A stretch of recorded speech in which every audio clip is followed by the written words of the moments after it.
Hi guys, thanks for sharing. You made some very valid points, and Australia is a fantastic country. Residual income, it should be everyone's priority.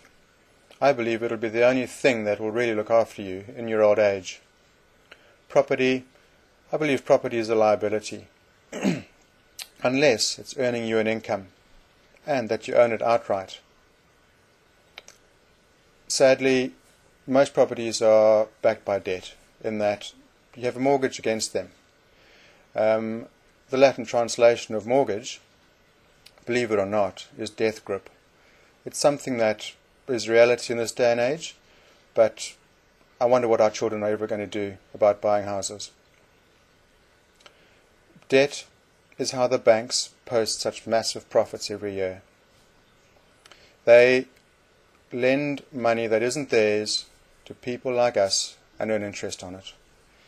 If you don't believe me, try Googling fractional reserve banking and you'll understand how the money goes round.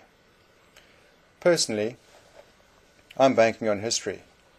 Somehow the human race seems to neglect the lessons of history.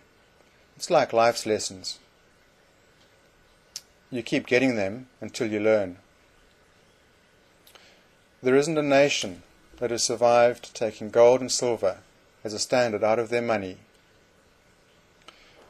Whether it's the Byzantines, the Romans, the Germans in the Second World War, the Yugoslavs in the 90s, or the Zimbabweans just last year. If history is anything to go by, our economic future doesn't bear thinking about. Unless you're proactive, Australia is no exception. I picture it like this. If you're standing in a hole, do you dig to get out of that hole? It's the same thing with debt. If you have a deficit as a country, do you borrow more money to try and get out of that deficit? It doesn't make any sense. Personally, I'm focusing on passive streams of income, as many as I can. Reducing debt and any savings that I have, putting them into gold and silver.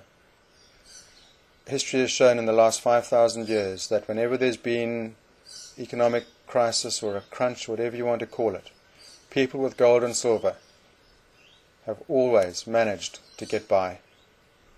Thanks very much.